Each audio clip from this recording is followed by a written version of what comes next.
USSന്റെ ഏറ്റവും വലിയ പടക്കപ്പലായ എബ്രഹാം ലിങ്കനും അതിന് അകമ്പടി സേവിച്ചുകൊണ്ട് യുദ്ധക്കപ്പലുകളും ഇറാൻ കടൽ തീരത്ത് എത്തിക്കഴിഞ്ഞു.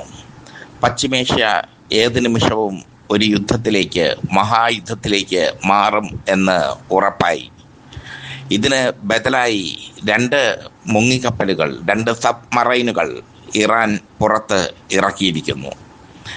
നദീർ, ധീർ എന്നീ മുങ്ങിക്കപ്പലുകളാണ് ഇറാൻ വിട്ടിരിക്കുന്നത് US കപ്പലുകളുടെ ദിശയറിയാൻ വേണ്ടി. US കപ്പലുകളുടെ ദിശയും അവയുടെ ആക്രമണ രീതിയും അറിയാൻ വേണ്ടിയാണ് തങ്ങൾ മുങ്ങിക്കപ്പലുകളെ അയച്ചതെന്ന് ഇറാൻ പറയുന്നുണ്ടെങ്കിലും അതല്ല സത്യം. ആക്രമണമുണ്ടായാൽ യുഎസിൻ്റെ പടക്കപ്പലുകളെ തകർക്കാൻ വേണ്ടിയാണ് ഈ രണ്ട് മുങ്ങിക്കപ്പലുകൾ ഇറാൻ അയച്ചിരിക്കുന്നത്. കപ്പൽ വ്യൂഹത്തെ തകർക്കാൻ സാധിക്കുമോ എന്നറിയാൻ വേണ്ടിയാണ് മുങ്ങിക്കപ്പലുകൾ അയച്ചത് എന്നാണ് ഇറാൻ ഔദ്യോഗികമായി പറയുന്നത്. എന്നാൽ അതല്ല ശരി. കപ്പൽ വ്യൂഹത്തെ തകർക്കാൻ വേണ്ടിയുള്ള പരീക്ഷണത്തിനായല്ല സബ്മറൈനുകൾ ഇറക്കിയിരിക്കുന്നത്, മറിച്ച് അവയെ തകർക്കാൻ വേണ്ടി തന്നെയാണ്. ഇതോടുകൂടി ഇറാൻ സർവശക്തിയും ഉപയോഗിച്ച് തിരിച്ചടിക്കും എന്നുള്ളത് വ്യക്തമായി. അമേരിക്കൻ നാവികസേനയ്ക്ക് മുമ്പിൽ ഇറാൻ ഒന്നുമല്ല.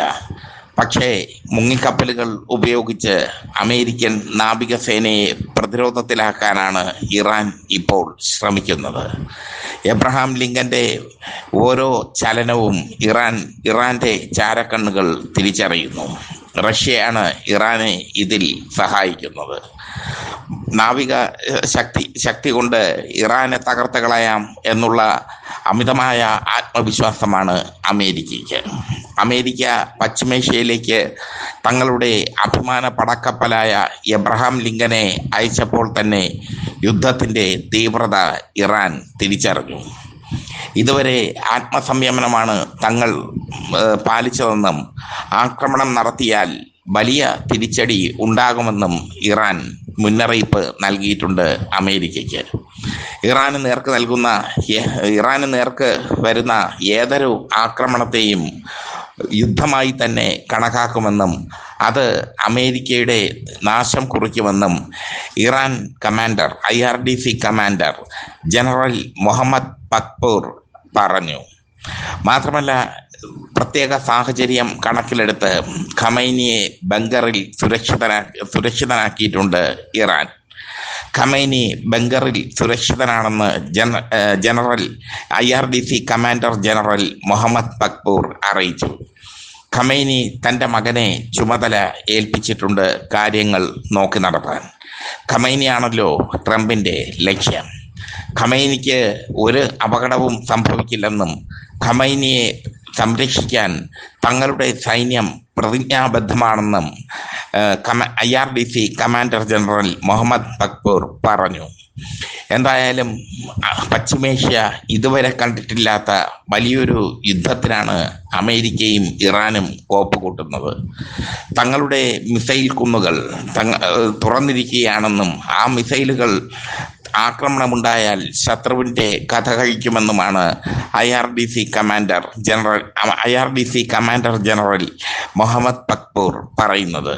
എന്തായാലും ഇറാനും അമേരിക്കയും തമ്മിലുള്ള യുദ്ധം ഒരു അനിവാര്യമായി മാറിയിരിക്കുന്നു. ഇനി നോക്കേണ്ടത് റഷ്യയുടെയും ചൈനയുടെയും കാഴ്ചപ്പാടാണ്. റഷ്യയും ചൈനയും ഇന്ത്യയുമൊക്കെ ഇറാനുമായി അഭേദ്യമായ ബന്ധം പുലർത്തുന്ന രാജ്യങ്ങളാണ്. റഷ്യയും ഇറാനും തമ്മിൽ അനൗദ്യോഗികമായ സൈനിക ഉടമ്പടി വരെ ഉണ്ടായിട്ടുണ്ട്. ഉക്രൈൻ ആക്രമണത്തിൽ ഇറാൻ ഡ്രോണുകൾ വ്യാപകമായി റഷ്യ ഉപയോഗിച്ചത് ശ്രദ്ധേയം. റഷ്യയുടെ ചാരക്കണ്ണുകളാണ് അമേരിക്കയുടെ കപ്പൽ വ്യൂഹത്തിൻ്റെ ലക്ഷ്യസ്ഥാനങ്ങൾ ഇറാന് കൃത്യമായി അറിയിച്ചു കൊടുത്തിരുന്നത്. ഈ സാഹചര്യത്തിൽ റഷ്യ നേരിട്ടൊരു സംരക്ഷണം ഇറാന് നൽകുമോ, അല്ലെങ്കിൽ ആയുധങ്ങൾ ഇറാൻ സപ്ലൈ ചെയ്യുമോ എന്നുള്ളതിനെപ്പറ്റി വ്യക്തമായ വിവരങ്ങൾ ഒന്നുമില്ല. അമേരിക്കയുടെ എബ്രഹാം ലിങ്കൻ തങ്ങളുടെ കടലിടുക്കിൽ എത്തിയിട്ടും ഇറാന് യാതൊരു കുലുക്കവുമില്ല. ഇറാൻ വളരെ ശക്തമായി തന്നെ തിരിച്ചടിക്കാൻ തീരുമാനിച്ചിരിക്കുന്നു. പശ്ചിമേഷ്യയിലെ ഏറ്റവും കരുത്തുള്ള രാജ്യമാണ് ഇറാൻ. അതുകൊണ്ട് തന്നെ മറ്റ് ഗൾഫ് രാജ്യങ്ങൾക്കെല്ലാം ഇറാനോട് ഒരുതരം ഭയവും അസൂയയും ഉണ്ട്. ആ ഗൾഫ് രാജ്യങ്ങളുടെ പിന്തുണ മുതലെടുത്താണ് അമേരിക്ക വന്നിരിക്കുന്നത് എന്നതും ശ്രദ്ധേയം. ഖത്തറിലെ അമേരിക്കൻ സൈനിക താവളം ഇറാന്റെ ലക്ഷ്യമാണ്. ഖത്തർ, സൗദി അറേബ്യ, ഒമാൻ തുടങ്ങിയ രാജ്യങ്ങളിലെ അമേരിക്കൻ സൈനിക താവളങ്ങൾ ഇറാന്റെ മിസൈൽ പരിധിക്ക് ഉള്ളിലാണെന്ന് IRGC കമാൻഡർ ജനറൽ മുഹമ്മദ് ബക്പൂർ പറഞ്ഞത് ശ്രദ്ധേയം. ഇറാനെ അമേരിക്ക ആക്രമിച്ചാൽ ഇറാന്റെ പേരുകേട്ട കരസൈന്യമായ IRGC ശക്തമായി പ്രതിരോധിക്കും എന്നുള്ളത് ഉറപ്പാണ്. വെനസ്വേലയിൽ പോയി കുട്ടിക്കളി കളിച്ചതുപോലെ ഇറാനിൽ ചെന്ന് കളിക്കാൻ പറ്റില്ല എന്നുള്ളതിൻ്റെ തെളിവാണ് അവർ സബ്മറൈനുകൾ അഥവാ മുങ്ങിക്കപ്പലുകൾ പുറത്ത് അമേരിക്കയ്ക്കെതിരെ അയച്ചിരിക്കുന്നത്. തങ്ങളുടെ മുങ്ങിക്കപ്പൽ അമേരിക്കൻ പടക്കപ്പലിനെ ഒന്നും ചെയ്യില്ലെന്നും, എന്നാൽ അമേരിക്കൻ പടക്കപ്പലിൻ്റെ ഗതിവിഗതികൾ അറിയാൻ തങ്ങളുടെ മുങ്ങിക്കപ്പലുകൾ അയച്ചുവെന്ന് ഇറാൻ പറയുന്നുവെങ്കിലും അതല്ല ശരി എന്നുള്ളത് എല്ലാവർക്കും അറിയാം. മുങ്ങിക്കപ്പലുകൾ ഉപയോഗിച്ച് അമേരിക്കൻ കപ്പൽ വ്യൂഹത്തെ തകർക്കാനാണ് ഇറാന്റെ ശ്രമം. ഖമൈനി ബങ്കറിൽ സുരക്ഷിതനാണെന്ന് ഇറാൻ ഭരണകൂടവും അറിയിച്ചു കഴിഞ്ഞു. ഒരു യുദ്ധത്തിന് ഇറാൻ ഒരുങ്ങിക്കഴിഞ്ഞു എന്നാണ് ഇറാൻ ഭരണകൂടം ഔദ്യോഗികമായി തന്നെ വ്യക്തമാക്കിയിരിക്കുന്നത്.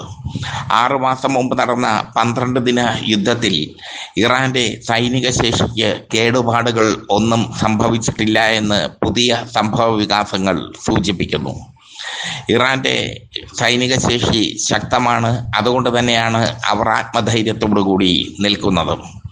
ഇറാൻ ഭരണകൂടത്തെ അട്ടിമറിക്കാൻ വേണ്ടിയുള്ള പടയൊരുക്കമാണ് അമേരിക്ക നടത്തുന്നതെന്ന് ലോകരാജ്യങ്ങൾക്ക് മുമ്പിൽ ഇറാൻ വിളിച്ച് പറഞ്ഞു കഴിഞ്ഞു. ഖൊമൈനിയെ വധിക്കുക, അല്ലെങ്കിൽ ഖൊമൈനിയെ സ്ഥാനഭ്രഷ്ടനാക്കുക, പകരം അമേരിക്കയിൽ അഭയാർത്ഥിയായി കഴിയുന്ന പെഹ്ലവിയെ കൊണ്ടുവന്ന് പാവ സർക്കാരിനെ സ്ഥാപിക്കുക, ഇതാണ് അമേരിക്കയുടെ ലക്ഷ്യം. ഈ ലക്ഷ്യം അത്ര പെട്ടെന്നൊന്നും സാധ്യമാക്കാൻ ഇറാൻ സമ്മതിക്കില്ല. അവർ പൊരുതും എന്നുള്ളത് ഉറപ്പാണ്. കാരണം യുദ്ധത്തിൽ നിന്ന് പിറന്ന രാജ്യമാണ് ഇറാൻ. ഇസ്ലാമിക റവല്യൂഷന് ശേഷം ഇറാൻ നേരിടുന്ന ഏറ്റവും സങ്കീർണമായ യുദ്ധമാണ് അമേരിക്കയുമായുള്ള ഈ യുദ്ധം. ഈ യുദ്ധം ഏത് നിമിഷവും സംഭവിക്കാം എന്നുള്ളത് ഉറപ്പാണ്. ഇറാൻ മുങ്ങിക്കപ്പലുകൾ തയ്യാറായി കഴിഞ്ഞു. ഇറാന്റെ മിസൈൽ കുന്നുകൾ തയ്യാറായി കഴിഞ്ഞു. ഇനി അങ്ങോട്ട് മഹായുദ്ധത്തിൻ്റെ നാളുകൾ.